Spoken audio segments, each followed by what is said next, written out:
अब इतनी गरीबी थी सुशीला के यहाँ कि किसी से उधारी सामान्य ला ले तो लौटाने लायक सामान्य ही उसके पास नहीं आ पाता था, तो बेचारी सामान्य ही वापस नहीं कर पाती थी पड़ोस का। तो पड़ोस के लोग इसको उधारी देने में भी संकोच करते थे, कोई उधार सामान्य भी ना देता।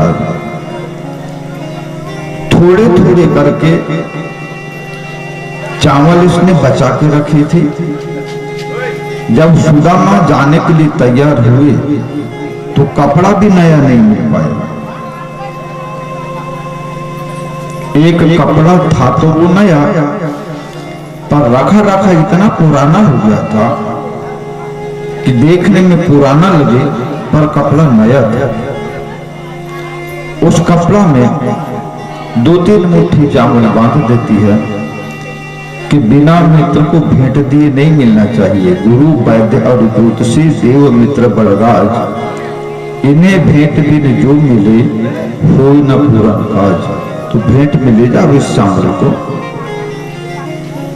सुदामा भेंट में उस चावल को रखता है और चल पड़ता है बेचारा।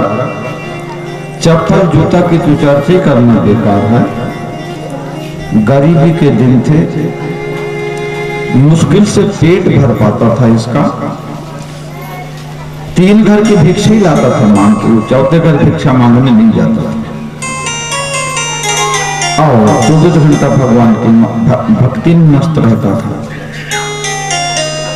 नंगे पांव चल पड़ता है। चलते चलते चलते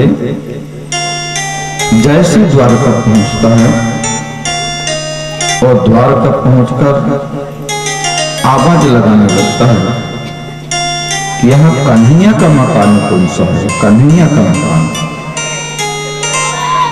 बीच चौबट्टे में जाकर पूछता है कि यहाँ कन्हैया का मकान। सामने द्वारपाल खड़े थे।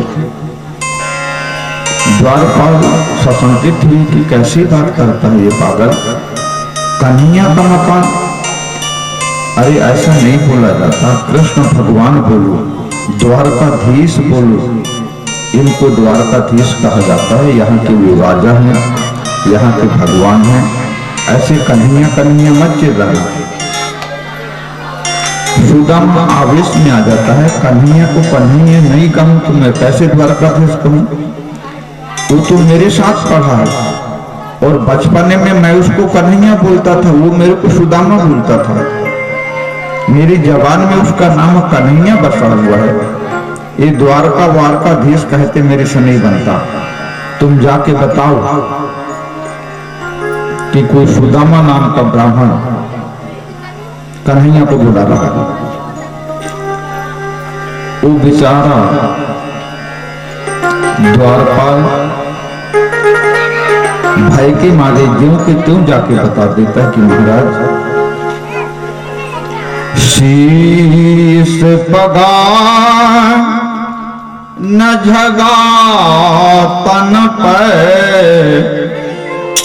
कि शीश में इसके पगड़ी टोपी भी नहीं है महाराज, और कपड़ा भी ये ठीक से नहीं पहना हुआ है।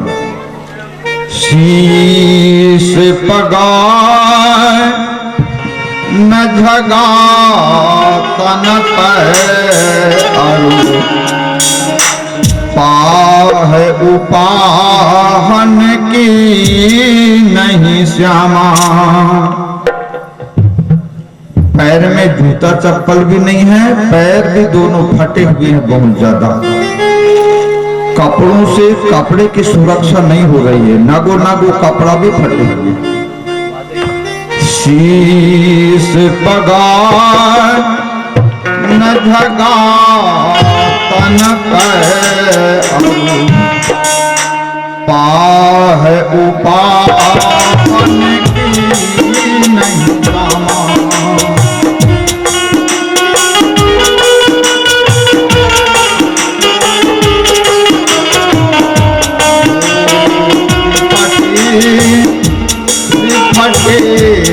दुपट्टे प्रभु आन को आई बसो यही धामा द्वार खड़ो द्विज दुर बल एक देख रहो जग सो बहुधामा दीन दयाल को नाम बतावत आपन नाम सुदामा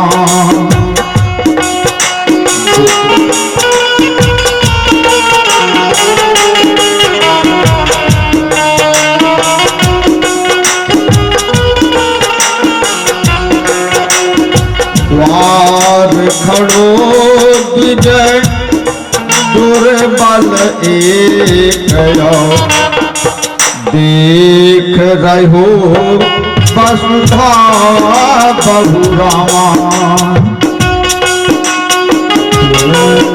सत दीन दयाल गुनाम बतावत आपन नाम सुदामा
श्री कृष्ण ने जैसे सुदामा का नाम सुना सारे राजवैभव के सुखों को त्याग कर नंगे पांव खुद भी दौड़ते हुए आते हैं, खुद भी जूता चप्पल भी पहनते तो पूरा बाड़ा से दौड़ के बाहर निकलते हैं और जहां चौक पे खड़ा होकर के ये सुदामा खेला रहा था वहां दौड़ती है। एक तरफ ये राजपुरुष और एक तरफ ये फतेहाल छाती से चिपके हुए हैं, एक दूसरे को नहीं छोड़ रहे हैं। भगवान कृष्ण अपने छाती से चिपकाए हुए सुदामा को अपने महल में ले जाते हैं। महल में ले जाकर जिस सिंहासन पर भगवान कृष्ण स्वयं बैठा करते थे उस सिंहासन पर आज इस सुदामा को बिठाते हैं। देवी रुक्मणी से बोलते हैं कि प्रिय एक थाली और पानी गर्म लेके आना। ये मेरे मित्र द्रविड़ से पैदल चलते हुए आए हैं, इनके पैर थक भी गए होंगे और पैदल चलने से पांव में सूजन भी आ सकती है। रुक्मणी एक थाली और लोटा में गर्म जल लेके आती हैं। भगवान कृष्ण सुदामा के पैर अपने हाथों से धो रहे हैं। ऐसे बिहार दिवाइन शोभ कंटक जाल लगे पुनः धोए।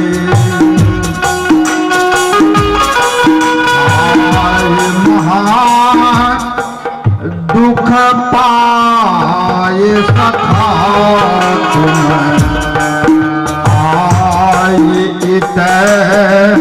न कितै दिन खोए।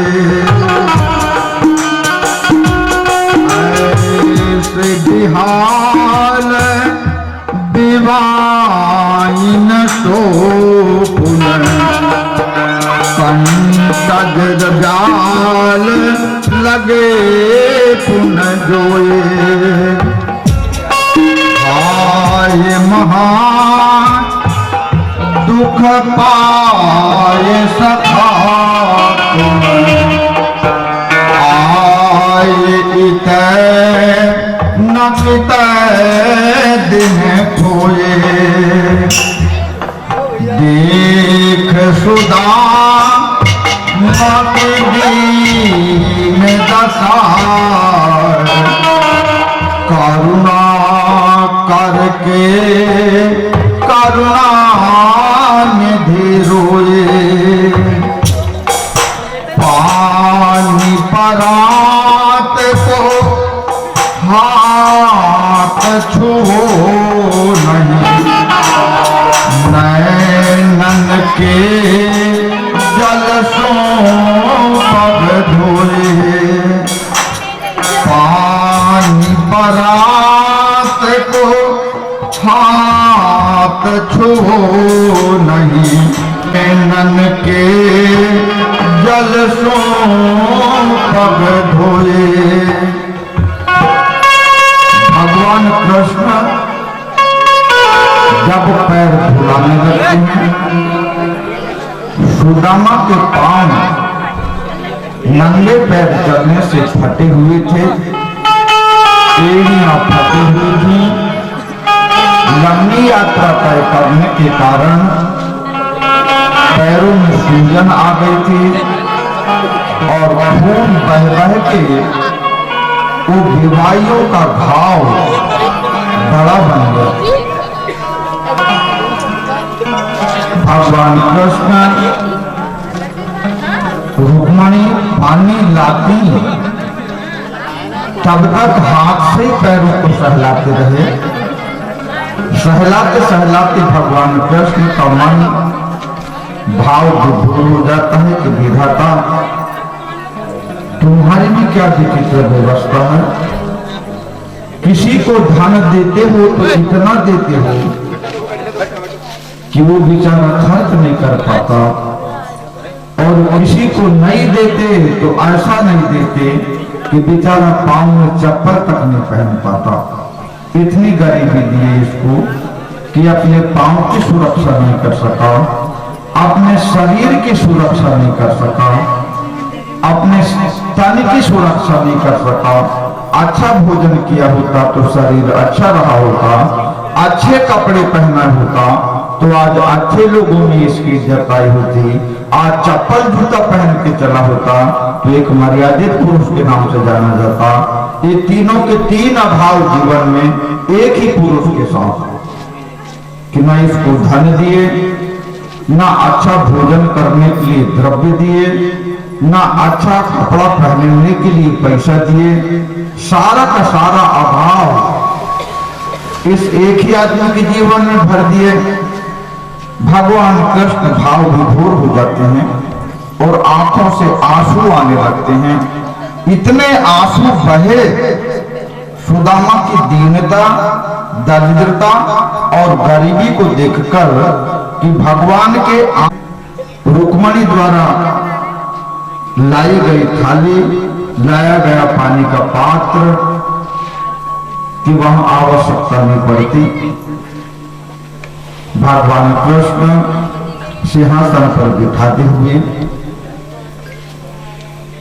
सुदामा के पैर दबाने लगते हैं। पैर धोने के बाद पूछते हैं कि मित्र इतने कष्टों के दिन कैसे बिताए, जब ऐसे आपातकालीन स्थिति तुम्हारी चल रही थी तो इसके पहले आते तो कुछ सहायता करता, कुछ मदद करता। इधर रुक्मणी, सत्यभामा, भद्रा, कालिंदी, ये 8 की 8 रानियां बड़े आश्चर्य से देख रही हैं कि बताओ इस सिंहासन के ऊपर बैठने की हिम्मत तो बलराम की दी कर पाते। बड़े बड़े राजा महाराजा आते हैं तब भी वो दूर बैठ के बात किया करते हैं।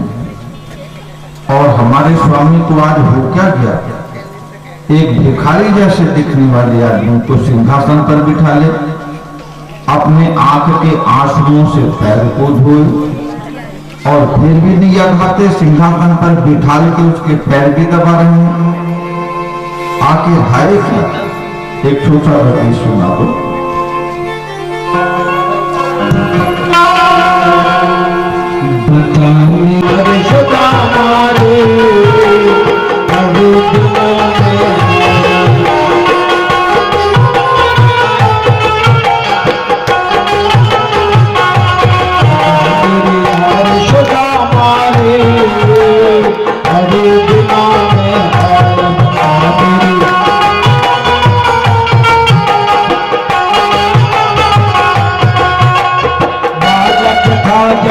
आया करता रोज खेलते जाया करता,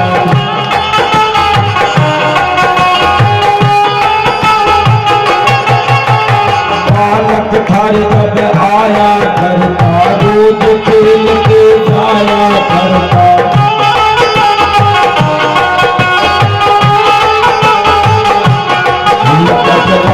शुदा मारे बड़े दिनों में शुदा मारे बड़े दिनों में आया।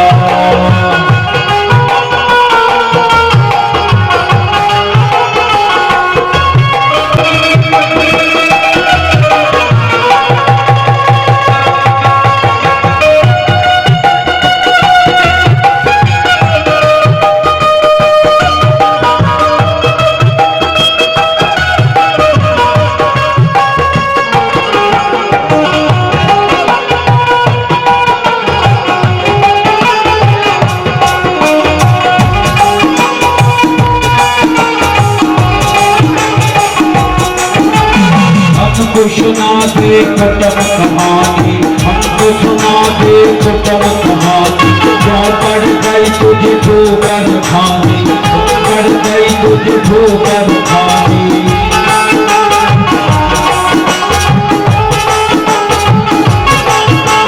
हमको सुना दे कटम कहानी, जो पड़ गई तुझे ठोकर खानी।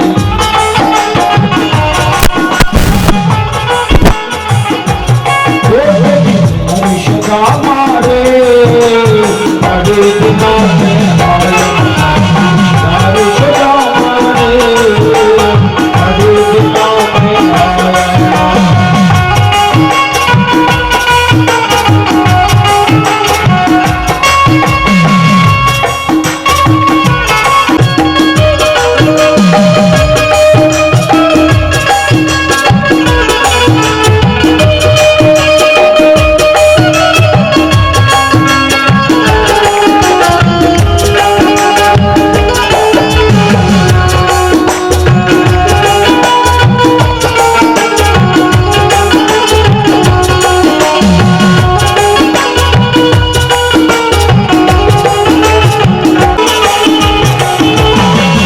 बच्चों का हाल सुना दो, इस रानी की बात बता दो।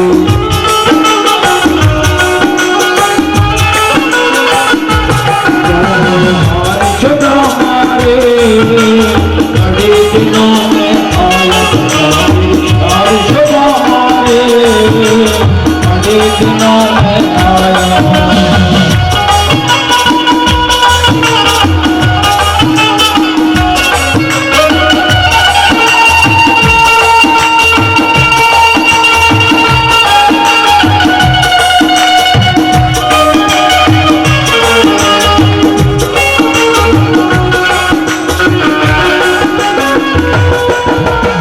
जा तेरे तखत पर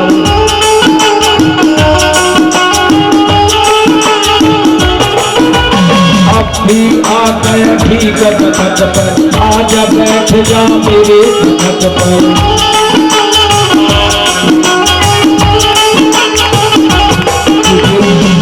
शुदा मारे अरे बिना मैं आया पीछे लगा लूं, अब तो बता दे कहाँ भागूं।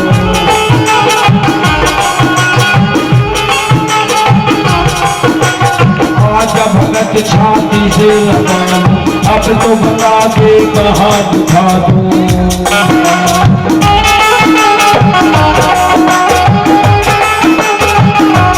साहू शुदा मारे बड़े दिनों में आया, लाल शुदा मारे बड़े दिनों में आया।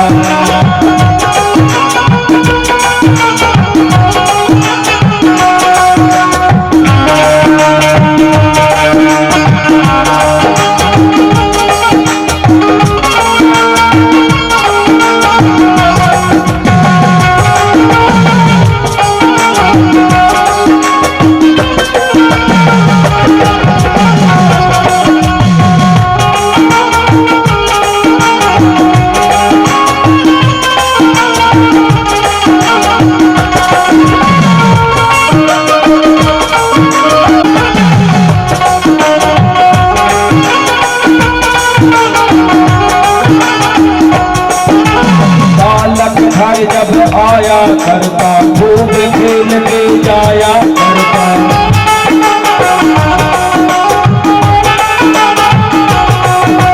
बालक घर जब आया करता खूब खेल के जाया करता।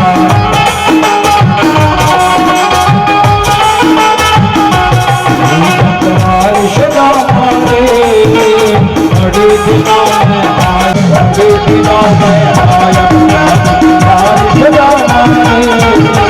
बड़े दिनों में आया।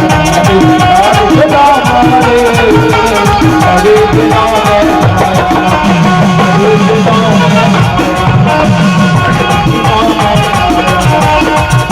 दिनों में आया, बड़े दिनों में आया, बड़े दिनों में बोलिए वृंदावन बिहारी लाल की जय। भगवान कृष्ण, मैं तो अपने भगवान की भक्ति को संभालता हूँ, ये नए कपड़ों को कहां तक संभालते फिरूंगा। जहां मेरा मन हुआ वहीं मैं भक्ति करने के लिए बैठ जाया करता हूँ। इन नए कपड़ों को संभालने में मेरी भक्ति खड़ा होगी।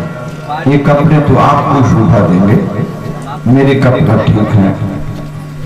भगवान कृष्ण समझ जाते हैं कि मेरे महंगे कपड़ा भक्त की भक्ति में सही में बाधा बनेंगे। दर्जी को बुलाकर तुरंत नए कपड़े सिलवाते हैं और बोले सुदामा, ये तुमको मित्र के हैसियत से नहीं दे रहा हूं, तुम जाति से ब्राह्मण हो, इसलिए ब्राह्मणों को वस्त्र दान करना चाहिए। तो दान करने के उद्देश्य से मैंने ये नए कपड़े सिलाया हूं, इनको पहनो। सुदामा फिर मना कर देते हैं कि कृष्ण, ये नए वस्त्र तो राजी महाराजा लोगों को शोभा देते हैं, हम संतों को तो फटे पुराने कपड़ों से हमारी शान है, चाहे जहां बैठ जाए चाहे जहां उठ जाए, हमको कपड़ों की सुरक्षा नहीं देखना पड़ता। जगह अच्छी लगी, मन रमा, वहीं बैठ के भक्ति करने लगते हैं। ये नए कपड़ों को तो सुरक्षा प्रदान करना पड़ेगी जो भक्ति के लिए बाधक होगी। बोले भैया, जब तक तुम द्वारका में रहोगे तब तक तो धारण करो इनको। सुदामा भगवान कृष्ण की बात को मान लेते हैं, अपने कपड़ों को उतारकर बड़े सुरक्षित ढंग से रख देते हैं। भगवान कृष्ण से बोलते हैं कि जब मैं घर जाने लगूंगा तो विरोध मत करना कन्हैया, मैं अपने वास्तविक कपड़े ही पहन के अपने घर जाऊंगा। इधर सारी रानियां हंस रही थी कि भिखारी जैसे दिखने वाले आदमी को हमारे स्वामी मित्र बता रहे हैं, आंसुओं से पांवों को धोए दिन भर पैर दबा रहे हैं।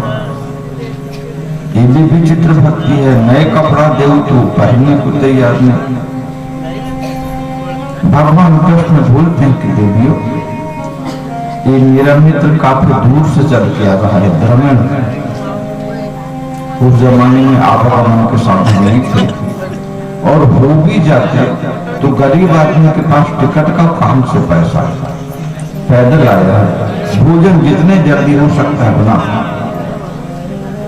सारी रानियां 8 की 8 भागती हैं, अलग अलग भोजन जल्दी बनाने लगती हैं कि सही में सुदामा राम का होगा। भोजन गर्मा गर्म बनता है, थाली में लाकर सुदामा को भोजन परोसा जाता है। थाली में लाकर भोजन भगवान कृष्ण को भी समर्पित किया जाता है। दोनों मित्र बैठकर भोजन कर रहे हैं। सुदामा का स्वभाव था कि सारे भोजन को वो एक साथ सान देता था। आल दाल चावल भटा मिर्ची बड़ा पूरी भजिया जो हो सबको इकट्ठे सान देता था, और इकट्ठा मिला के शंकर जी को भोग लगाता था, और भोग लगाने के बाद फिर खाने लगता। महिलाएं ने देखे कि और पढ़ाई इन्हीं के साथ में, और भोजन अड़ा बड़ा पूरी भजिया कचौड़ी सब इकट्ठे मिला डाला, ईर खीर सबको। इसको भोजन का क्या आनंद आएगा। भगवान कृष्ण रुक्मिणी और सत्यभामा की हंसी को भाप जाते हैं कि ये इसको गंवार समझ रही हैं, और मनी मन हंस रही हैं।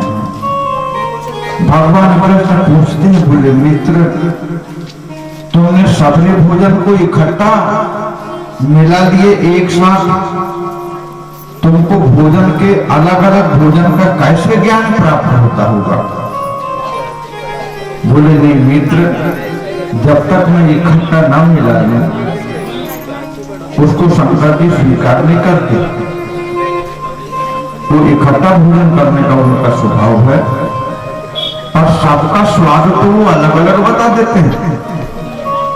तो मित्र, इतने सामान्य में एक आध दो भोजन का स्वाद बड़ा बनाया है ना, तो बड़ा बनाने वाले ने जल्दी जल्दी में नमक डालना भूल गया, और जो ये लौकी की सब्जी बनी है मित्र, इसमें तो सीमा से ज्यादा नमक पड़ गया। और बोले मित्र खीर, तो बोले मित्र खीर तो तुम भी मेरे साथ खा रहे हो। जिस भाभी ने इस खीर को बनाई है उसने खीर में शक्कर का डालना भूल दिया। बात बिल्कुल सच्ची थी। हाँ भैया, शांति का परिचय देंगे। जब भी महिला मीठी कथा चल रही है, ध्यान बढ़ता है।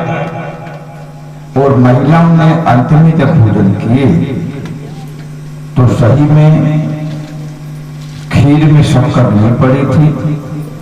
जो बड़ा बना था जल्दी जल्दी में, उसमें नमक नहीं डाला गया था। जो लौकी की सब्जी बनी थी उसमें भी सही में नमक नहीं पड़ा। महिलाएं घबरा जाती हैं कि ये तो विशेष तपोनिष्ठ है कि एक साथ समेटा सबको सान दिया और सबके भोजन का ज्ञान अलग अलग। ये साधारण आदमी नहीं हो सकता। हमसे बहुत बड़ी भूल हो गई। सारी की सारी महिलाएं कदम कदम पर सुदामा जी के ध्यान रखती थी कि इनको कब किस समय किस चीज की आवश्यकता है।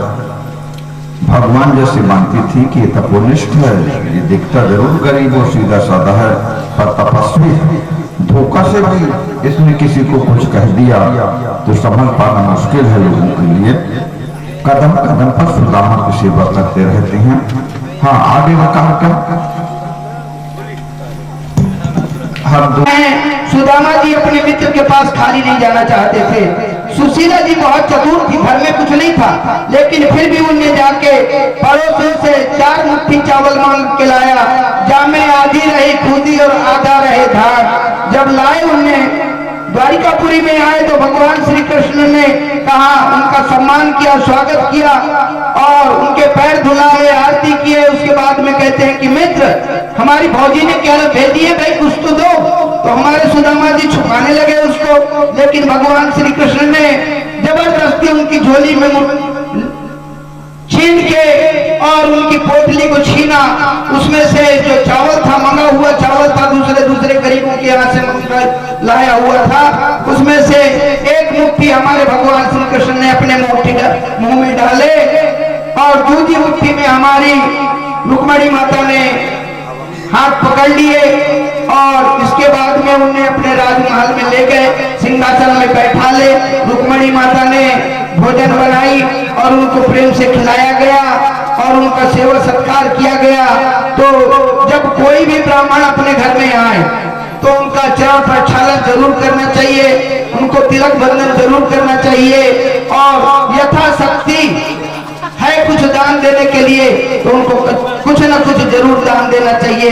तो इसी प्रकार से हमारे द्वारिकाधीश के महल में आए हैं, जिन माताओं को, जिन भाइयों को उनका पैर प्रक्षालन करना है, तिलक बंधन करना है, आरती करना है, तो क्रमशः एक एक करके आए और तिलक बंधन करें, आरती करें। 10 मिनट का समय दिया जाएगा, इसके बाद में आगे की प्रक्रिया चालू होगी। तो द्वारिकाधीश की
उसी तखत पर आके बैठते हैं जहां पहले बैठे थे। देवी रुक्मणी वगैरह भी पान लेकर आती है, दरस परस मुख मज्जन पाना और हरई पाप का भोजन के बाद पान का खाना आवश्यक हो जाता है। रुक्मणी एक थाली में पान लेके आती है, दोनों मित्र पान खाने लगते हैं। भगवान कृष्ण पूछ बैठते हैं कि मित्र आते समय भाभी ने कुछ उपहार में भेजी है, बड़े प्रेम से अपने दोनों हाथों में देते हैं। रुक्मणी से बोलते हैं कि देवी एक थाली लेके आओ। रुक्मणी जाती है और एक बड़ा सा थाला लेके आ जाती है। जैसे भगवान कृष्ण ने उस गठरी को खोल के उस थाली में चावल को भरना चाहा, वो चावल जब सुदामा ने दिया था तो मुश्किल से एक लिट्टी चावल रहा होगा, एक लिट्टी चावल रहा होगा। भगवान कृष्ण ने दोनों हाथों में उस चावल को लिया और गठरी को जैसे खोल के परात में चढ़ाते हैं, वो 10 किलो की भाव हो जाते हैं कि सुदामा गरीब जरूर है, पर तपस्या की पूंजी इसके पास बहुत बड़ी है। खुश होकर उस चावल को भगवान कृष्ण कच्चे चावल को खाने लगते हैं। वो बोलते हैं कि मित्र, ये भाभी चाहे जैसा चावल भेजी हो, हमारी अध्यक्ष साहब भी सुदामा से मिल रहे हैं, पर इसमें उनका प्रेम जुड़ा हुआ है, तुम्हारा स्नेह जुड़ा हुआ है। यश स्नेह भयंकर से न स्नेह कुतो भयंकर बने सिंह मधुन नता सस्के निपातिका। कड़वी वस्तु भी जहाँ प्रेम रहे और स्वास्थ्यवर्धक होती है, मीठी वस्तु भी जहाँ प्रेम नहीं होता, स्नेह नहीं होता, वो मीठी वस्तु भी कड़वी लगने लगती है और स्वास्थ्य के लिए हानिकारक मानी है। बड़ा स्वादिष्ट चावल है, इसमें तो छप है। रुक्मणी सप्तभामा वगैरह सब पास में खड़ी थी। इस हाथ को पकड़ लेती है कि बोले महाराज जी क्या करने जा रहे हैं। एक मुट्ठी चावल खाकर तो इसको एक लोग की संपदा प्रदान करती है। दूसरी मुट्ठी ग्रहण करने तो दूसरे लोग की संपदा भी आपको प्रदान करना। ये भिक्षावृत्ति का अन्न ग्रहण नहीं करना चाहिए। परिश्रम से कमाया हुआ धन छत्तीन के लिए हितकारी होता है। ये ब्राह्मण जरूर है पर इसका धर्म ऋषि व्रत तपस्या जैसे व्यतीत करता है। भगवान कृष्ण जी के अनुसार एक रूपता सुदामा के माध्यम में जितनी जल्दी हो सकता है। अन्न धन वस्त्र आभूषण ये तुम्हारे बस की बात नहीं है। कुबेर से होकर ये सारी वस्तुओं की व्यवस्था वहां करवाओ। ये मेरा मित्र है तो ब्रह्म, ये सारे धन को ब्रह्म भोज में लगा देगा, यज्ञ करने में लगा देगा। निर्देशित करना तो जितना धन जुटाना चाहिए, जितनी संपत्ति बांटना चाहिए, कमी ना आने दे। कभी भी इतना वैभव प्रदान करने के लिए कुबेर को जानकारी दो और तुम जाकर सुंदर भवन करने भगवान कृष्ण की आज्ञा पाकर विश्वकर्मा सीधे कुबेर के पास जाते हैं। उनको जानकारी दिए कि भगवान कृष्ण का आदेश है कि अभी से अंत तक जब तक सुदामा किए धन की कमी न हो, क्योंकि वो संत प्रवृत्ति का है। यज्ञादि का कमी न होगा धन देख करके ऐसी व्यवस्था करो। और मकान बनाने को हम खुद जा रहे हैं। विश्वकर्मा जाकर बिना सुशीला को जानकारी दिए गुप्त रूप से दिव्य महल तैयार कर देते हैं। अंत में सुशीला को जानकारी लग जाती है। कि ईटा गारा पत्थर कहां से आ रहे हैं। श्राप नारी थे, तपोनिष्ठ नारी है कि डर के कारण विश्वकर्मा ने अपना पत्र दिया कि मैं देवलोक से भगवान कृष्ण के परामर्श से यहाँ आया हूँ और तुम्हारे लिए देव भवन का निर्माण किया गया है, इसमें देव मत करो। ये जमीन किसी को दी नहीं गई है, न ही किसी ने खरीदा है इसको। ये भवन भगवान कृष्ण की मर्जी से तुम्हारे लिए तुम्हारे खातिर बनाया जा रहा है। सुशीला सहमत हो जाती है, मकान बनाने में अड़चन उत्पन्न नहीं करके मकान बड़े आसानी से बड़ी भव्यता के साथ बन जाता है। यहाँ भगवान श्री कृष्ण के साथ में सुदामा रहते हैं, जो नए कपड़े सिलवाए थे। भगवान कृष्ण ने उन नए कपड़ों को पहनकर घूमते हैं। समय समय पर वो खाना पीना सब त्याग देते हैं और तपस्या करने बैठ जाते हैं। नियम उनका रात्रि में धरती में सोने का था।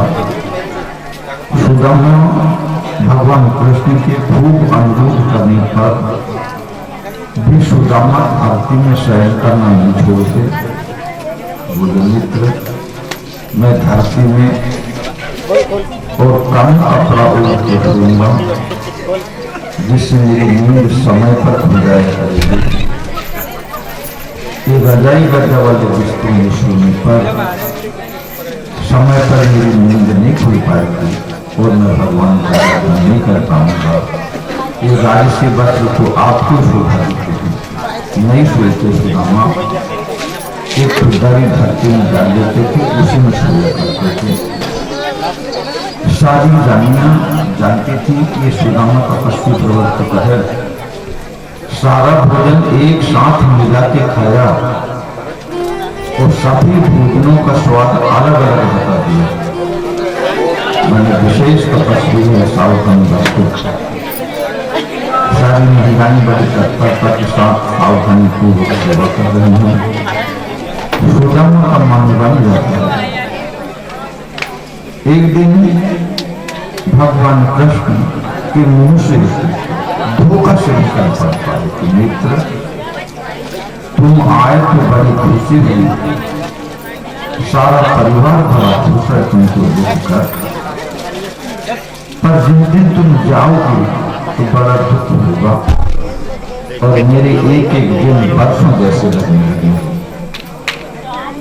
इन मजाक भरे साधु को सुदामा भाग जाता है कि अब कृष्ण का मन मेरे साथ घूमने फिरने से वो क्या नहीं। सुबह उठते ही सुदामा अपने पुराने कपड़ों को पहन लेता है जिनको पहन के आया था।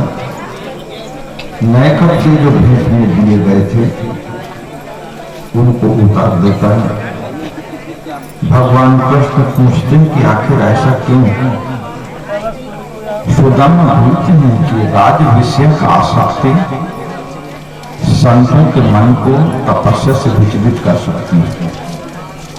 ये अच्छा भोजन, अच्छा बिस्तर, अच्छा पलंग, अच्छी खाट में मैं बैठूंगा, सोऊंगा, खाऊंगा, पीऊंगा तो मेरा तपस्वी जीवन तपोमय नहीं रह पाएगा।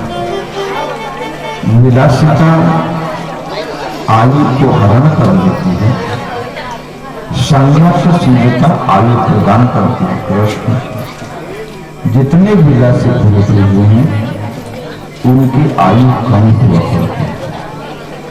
संघर्षशीलता और तपस्यामय जीवन मनुष्य को आयु प्रदान करता है। वो पुरुष ज्यादा दिन संसार में जीवित रहता है। यहाँ आज एक दिन रुकने पर मेरे मन में भी ये राज विषयक आसक्ति जागृत हो गई थी, इसलिए मेरा मन अब बिल्कुल नहीं करता, मैं तो जल्दी चलूंगा। बोले मित्र, भोजन बोले मित्र भोजन करूंगा तो फिर आलसी आ जाए। मेरे को तो अभी ब्रह्म मुहूर्त में ठंडे ठंडे निकालने थे। भगवान कृष्ण खूब कोशिश करते हैं सुदामा को रोकने के लिए। सुदामा नहीं रुकते और सुबह उठकर उसी प्रकार से नंगे पैर भगवान कृष्ण ने जूता वगैरह बुलवाए थे उनके लिए, नए कपड़ा सिलवाए थे उनके लिए। तो नए कपड़ों को तो छोड़ दिए, जूतों को तो पहने ज नहीं थे और वैसे नंगे पैर सुबह उठ के झूके सुदामा अपने घर के लिए चल पड़ते हैं कि यदि मैं भोजन खाऊंगा तो आलसी आने लगेंगे, तो जब आलस मुक्त शरीर हो जाएगा तो निद्रा की इच्छा हो जाएगी मित्र, तो भगवान का भजन नहीं हो पाएगा। मैं तुम्हारी स्मरण करके भी जाऊंगा पैदल। बोले मित्र मैं खुद रथ से पहुंचाने चलता हूँ, मेरे पास से रथ है, कर्मचारी हैं, वो छोड़ के आएंगे। बोले मित्र एक तपस्वी को राजकीय रहन सहन विलासिता तपस्वी को शोभा नहीं देती। मैं तो हरि का गुण गाते हुए पैदल चलूंगा, उसमें ज्यादा आनंद आएगा। रथ की सुविधा को भी सुदामा अस्वीकार कर देता है और चलने लगता है। भगवान कृष्ण ने देखा कि सुदामा अब नहीं मान पाएगा, तो भगवान कृष्ण की पैदल सुदामा को गांव के बाहर तक नकाने के लिए आते हैं। बार बार सुदामा लौट के कृष्ण की ओर देखते हैं। भैया सुदामा कृष्ण खड़े खड़े सुशीला भाभी को राम राम कहना। सुदामा की ओर देखते हैं। जब तक एक दूसरे के आंखों से ओझल नहीं हो गए तब तक एक दूसरे को देखते रहते हैं। उधर घर जाने पर द्रविड़ जब पहुंचते हैं तो ये महल परिवर्तित हो गया था, नया महल बन गया था। सुदामा पहले संदेह में आ जाते हैं कि यहाँ मेरी झोपड़ी थी और यहाँ इतना बड़ा महल कैसे तैयार हो गया। ऊपर से देवी सुशीला दिख रही थी, नीचे उतर अपने पति का आगमन सुनकर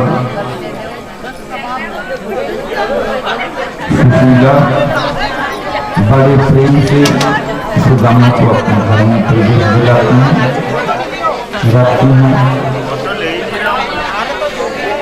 और बताती हैं ये सारा का सारा वैभव, सारा का सारा प्रेम भगवान कृष्ण का है।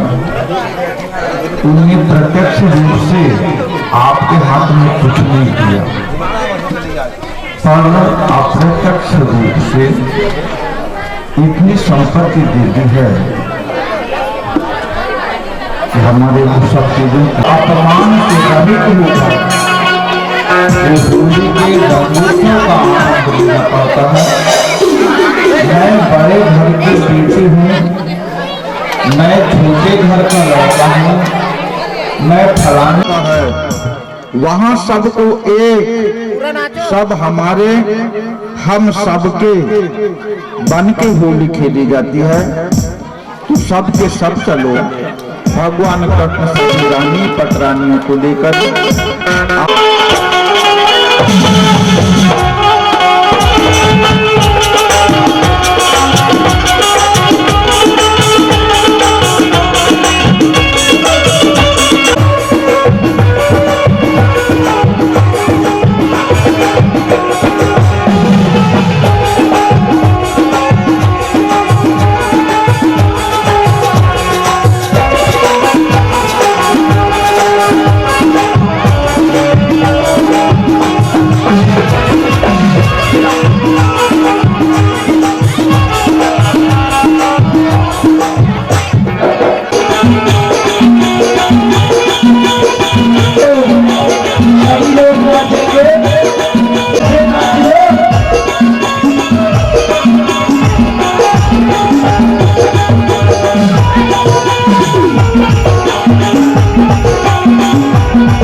7वां दिन खत्म, अब तो बाजी हमारे हाथ में है।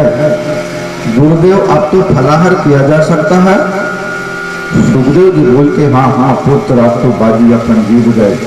जब वो सांप अभी तक नहीं आया तो अब क्या? ऋषि जो में भगदड़ मच जाती है और लहराते लहराते वो कीड़ा पीठ के ऊपर आता है और जैसे पीठ के ऊपर दंश मारता है वैसे राजा परीक्षित इस प्रकार से 7वें दिन में राजा परीक्षित का भी साकेत धाम गमन होता है। बोलिए वृंदावन बिहारी लाल की जय। लगाएंगे बाकी बिहारी का। बोलिए वृंदावन बिहारी लाल की जय हो।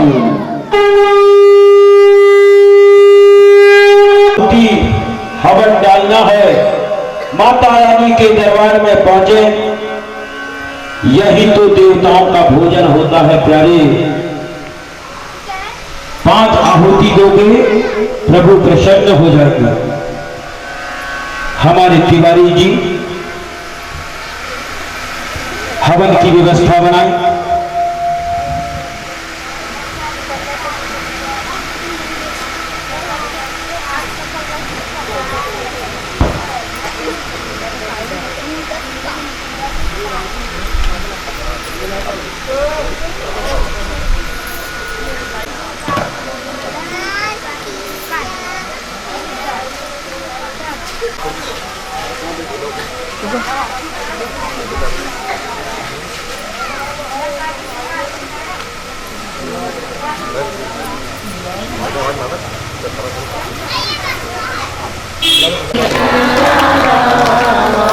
आप रहे माख की रखवारी।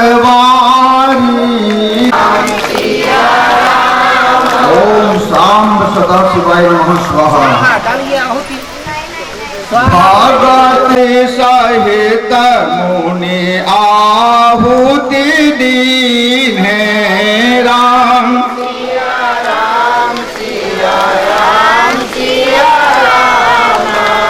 भगते आगे न चारू कर लीने। राम सिया राम सिया राम सिया राम। स्वाहा स्वाहा मुनि बर कहाहीं। राम सिया राम सिया राम सिया राम। स्वाहा स्वाहा मुनि बर कहाहीं। राम सिया राम सिया राम सिया। मुनि आहुति लाहीं। राम सिया राम सिया राम सिया राम। ओम सांब सदा शिवाय नमः स्वाहा। बंदा राम सिया राम सिया राम सिया राम। महावीर हनुमान। राम सिया राम सिया राम सिया राम। सिया राम सिया राम। हनुमताय नमः स्वाहा। बंदाओं को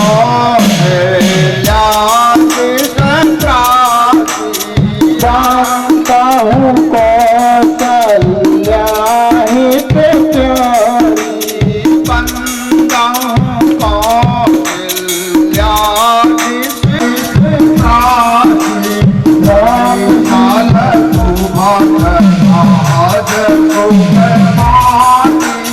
राम सिया राम सिया राम सिया। तुम बरा राम सिया राम सिया राम सिया राम।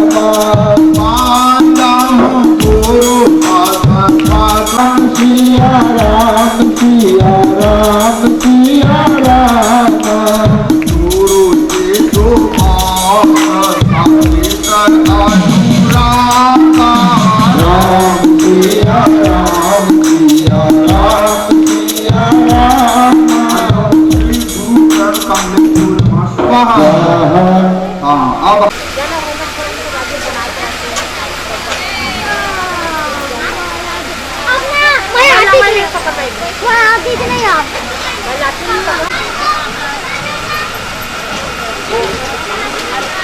स्वाहा ओम चंद्रघंटा दिव्यै नमः स्वाहा स्वाहा ओम शैलपुत्री दिव्यै नमः स्वाहा स्वाहा ओम काशमुंडिया दिव्यै नमः स्वाहा स्वाहा ओम ब्रह्मचारिणी दिव्यै नमः स्वाहा स्वाहा ओम शीतला दिव्यै नमः स्वाहा स्वाहा ओम खेरावती दिव्यै नमः स्वाहा स्वाहा ओम पंचलोक काल देवताय नमः स्वाहा स्वाहा ओम पंचलोक काल देवताय नमः स्वाहा स्वाहा ओम दशाय तद्वित काल देवताय नमः स्वाहा स्वाहा ओम शतपाल देवताय नमः स्वाहा स्वाहा ओम सूर्याय नमः स्वाहा स्वाहा ओम चंद्राय नमः स्वाहा स्वाहा ओम सूर्याय नमः स्वाहा स्वाहा ओम चंद्राय नमः स्वाहा स्वाहा ओम त्र्यंबकं यजामहे सुगंधिं पुष्टिवर्धनम् उर्वारुकमिव वन्दनात् मृत्युर्मोक्षीम् अमृतात् ओम वन्दनात् मृत्युर्मोक्षीम् अमृतात् ओम शिवाय नमः स्वाहा स्वाहा ओम भूर्भुवः स्वः तस्य वितुर्वरेण्यं भर्गो देवस्य धीमहि धियो न प्रचोदयात् ओम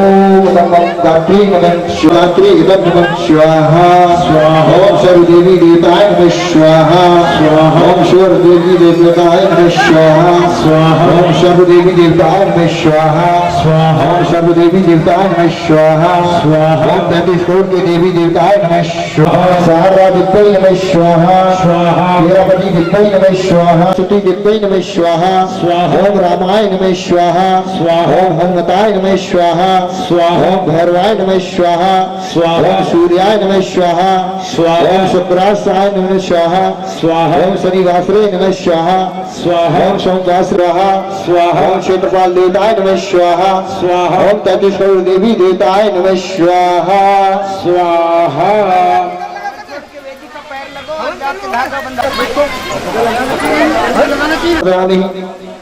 ओम गजाननं भूतगणाभिषेकं कपिजम्बूफलचार भक्षणम् उमाशुतं शोकविनाशकारकम् ओम गणपति देवताय नमः स्वाहा ओम सर्वमंगल मंगलेश्वरी सर्वासाधिके शरण्ये त्र्यंबके गौरी नारायणी नमस्तुते ओम दुर्गा देव्यै नमः स्वाहा ओम रविवासरे नमः स्वाहा स्वाहा ओम सूर्याय नमः स्वाहा स्वाहा ओम चंद्राय नमः स्वाहा स्वाहा ओम राम के सभी देवी देवताय नमः स्वाहा ओम घंटा घंटी माते नमः स्वाहा स्वाहा ओम चंद्रघंटा माताय नमः स्वाहा स्वाहा राम के सभी देवी देवताय नमः स्वाहा स्वाहा 35 करोड़ देवी देवताय नमः स्वाहा स्वाहा।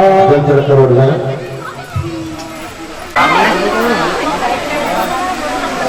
मेरा काम करवा देते मैं भी निकलूंगा।